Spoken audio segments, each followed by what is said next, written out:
یہ بھی ایک حدیث پاک کا مضمون ہے کہ اس دل کو بچوں صاف رکھو، اس میں کسی کی نفرت نہ آنے دو، کسی کا بغض نہ آنے دو، کسی کا حسد نہ آنے دو، کسی سے کینہ نہ رکھو۔ بغض اور شحن، بغض ہے صرف نفرت، اور شحن کینہ کہ نفرت کے ساتھ نقصان پہنچانے کا بھی چکر ہو کہ کسی طرح اس کی ٹانگ کھینچو، کسی طرح اس کی ٹانگ کھینچو۔ تو دل کو صاف رکھو اور ہر معاملہ کرنے والے کی تعویل کرو، تعویل کرو۔ میرے چھوٹی عمر میں مجھے شہرت مل گئی، ایک دم مل گئی ایسے کر کے۔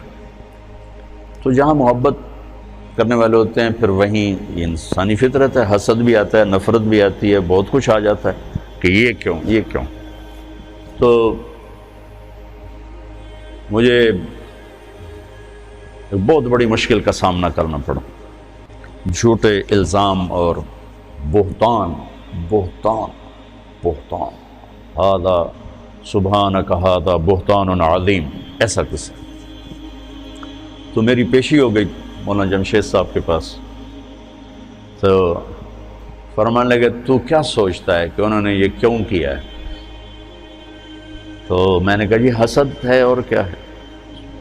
اللہ ان کی قبر روشن فرمائے، واللہ اس کے سوا کچھ نہیں تھا، لیکن اور میرے استاد کو بھی پتہ ہے کہ اس کے سوا کچھ نہیں۔ کہا نہیں بیٹے یہ مت کہو کہ حسد، یہ کہو کہ تیری اصلاح کے لیے انہوں نے یہ کیا۔ میں نے کہا اچھا استاد جی آپ فرماتے ہیں تو میں تسلیم کرتا ہوں، میری اصلاح کے لیے کیا ہے۔ یہ انہوں نے مجھے پہلی ضرب لگائی تھی منفی خیالات کو توڑنے کی اور مثبت سوچنے۔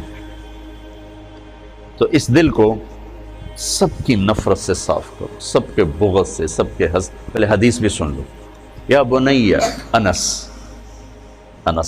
ان استطعت یا ان قدرت ان تصبح وتنسی ولیس فی قلبک غش لأحد فافعل، ثم قال یا بنی وذلک من سنتی ومن احب سنتی فقد احبنی ومن احبنی کان معی فی الجنت او کما قال۔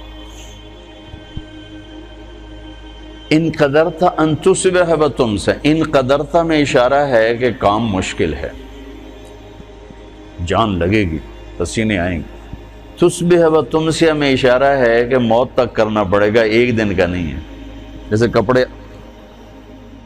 آج دھلے ہیں، یہ 2 دن، کل انہیں پھر دھونا پڑے گا، پرسوں پھر دھونا پڑے گا، کیونکہ میلے ہو جاتے ہیں، پھر دھونا پڑے گا۔ تصبح وتنسی میں اشارہ ہے کہ یہ کام ساری زندگی کرنا پڑے گا۔ کیا کہ اپنے دل کو سب کی نفرت سے، غش سے، کھوٹ سے، غل سے پاک کرو۔ اور آپ عجیب رحمت للعالمین، اپنے نبی کی رحمت للعالمین ہی دیکھو، آپ نے فرمایا لے احد، لے مسلم، لے مومن نہیں، لے احد۔ لے احد میں ساری دنیا آ گئی نا، غیر مسلم بھی آگے کہ نہیں آگے، ٹھیک کہ تیرے دل میں کسی کے لیے کھوٹ نہ صاف کر دو۔ تو میں آپ دوسری گزارش آپ بچوں سے یہ کروں گا کہ اپنے دل کو صاف رکھنے کی محنت کرو۔ ہم پوری دنیا کے لیے اللہ کا پیغام لے کر چلنے والے ہیں، اور جو اللہ کا پیغام لے کر چلتا ہے اس کا سینے میں انسانیت کی ہمدردی ہوتی، محبت ہوتی، ان کے گناہ سے نفرت ہوتی ہے، ان کی ذات سے محبت۔ جبھی تو نبی روتا ہے، ورنہ کیوں روئے؟ کیوں روتے ہیں؟ روتے روتے کیوں؟ فلا تذهب نفسك علیہم حسرات کا کیا مطلب؟ تو دوسری بات یہ کہتا ہوں بچوں کہ اپنے سینے کو نفرت سے صاف کرو، مسلم بن کے رہو۔ علماء دیوبند نے جو تعبیر دین پیش کی ہم اس کو راجع سمجھتے ہیں اور اس کو اپنانے کی کوشش کرتے ہیں، لیکن ہم باقی سب کی تعظیم کرتے ہیں، اکرام کرتے ہیں، عزت دیتے ہیں، اللہ کی رحمت کو وسیع سمجھتے ہیں۔ اور اگر ہمارے نزدیک کوئی بالکل غلط ہے تو ہم اس کے لیے سینہ کشادہ کر کے اس سے محبت کرتے ہیں، اس کو پیار دیتے ہیں، تاکہ اللہ کرے وہ صحیح راستے پر آ جائے۔ ایک جنازے میں ہم شریک تھے، بہت بڑے مالدار آدمی، کروڑوں اربوں پتی، ان کی بہن کا انتقال۔ تو ایک مولانا صاحب جنازے کے لیے آئے پڑھانے، اب وہ بتا رہے ہیں کہ بھئی نماز جنازہ کیسے ہوتی ہے۔ اور سارے کروڑوں پتی لوگ کھڑے ہوئے ہیں چونکہ اتنا بڑا آدمی تھا۔ نماز جنازہ میں 4 تکبیریں ہوتی ہیں۔ پہلی تکبیر کے بعد ثنا پڑھی جاتی ہے، دوسری تکبیر کے بعد درود شریف پڑھا جاتا ہے، تیسری تکبیر کے بعد دعا پڑھی جاتی، اور جن کم بختوں کو دعا نہیں آتی وہ توبہ کریں۔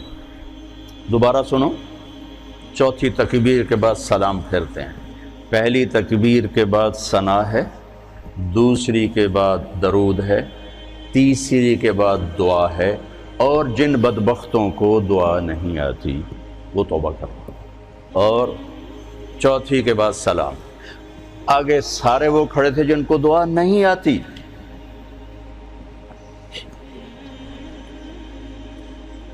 اور یہ ان کو پہلے کم بخت بنا دیا پھر بدبخت بنا دیا۔ تو اب ان آدمیوں کا دروازہ کھلے گا کسی مولوی کے لیے؟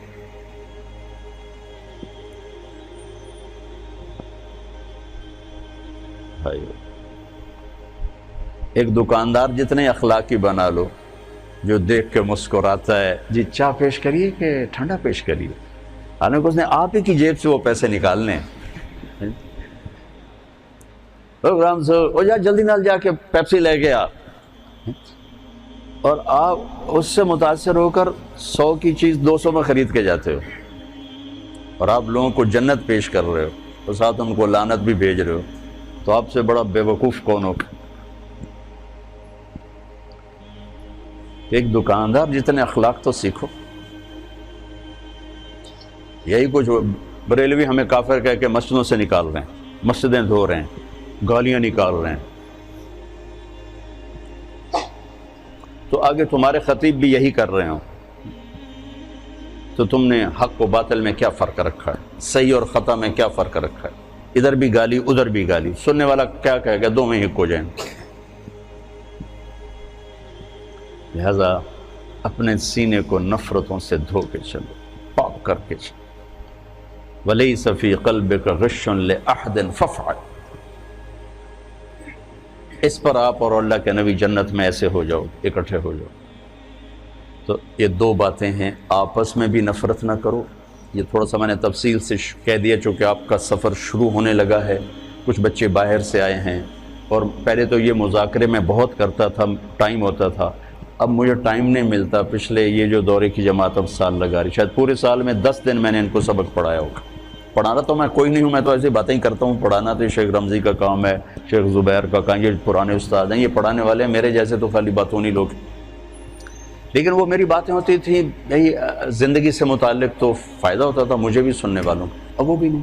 اب نیا سال شروع ہو رہا ہے، کچھ بچے پہلی دفعہ آ رہے ہیں، کچھ پہلے سے یہاں ہیں، تو میں چاہتا ہوں آپ یہ سفر اس طرح شروع کرو کہ آپ کی زبان محبت کا بول بولے، آپ کے دل کے تاروں پر محبت کے نغمے چھڑیں، نہ نفرت، نہ حسد، نہ بغض، نہ غل، نہ غش، ان میں سے کوئی چیز آپ کے قریب نہ ہو، تاکہ آپ پوری امت کے لیے ایک پیغام محبت بن کے چلو۔ اس کی سارے بچے نیت کرتے ہو نا؟ ہاں، سارے اس کی نیت کر کے چلو۔ جس کو آپ غلط سمجھتے ہو سمجھو، آپ کے پاس دلائل ہیں، سمجھو، لیکن اس کا مطلب نفرت تو نہیں، سب نفرت نہیں۔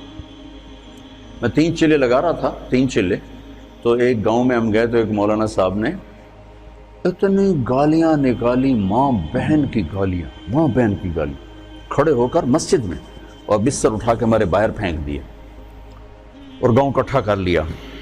تو اب میں چونکہ نیا کالج سے آیا تھا، اب میرا دماغ خود فیصلہ کر رہا ہے کہ یہ مولانا صاحب یہ کہہ رہے ہیں کہ ہم عاشق رسول ہیں، اور یہ ماں بہن کی گالیاں نکالتا جا رہا ہے۔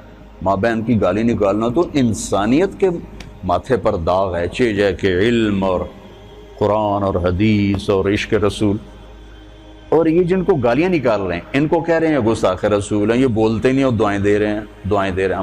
ہمارا امیر کہہ رہا تھا بھائی دعا کرو، بھائی اللہ ان کے دل بدل دے، دعا کرو۔ تو مجھے کسی دلیل کو سمجھنے کی ضرورت نہیں پڑی، حالانکہ میں بالکل نیا تھا، میرا رائمنڈ سے پہلا سفر تھا، پہلا۔ تو اس واقعے نے میرے اندر ترجیحات خود قائم کر دیں کہ یہ گالیاں دینے والا غلط آدمی، یہ صحیح نہیں ہو سکتا، اور یہ جو صبر کر رہے ہیں یہ صحیح آدمی۔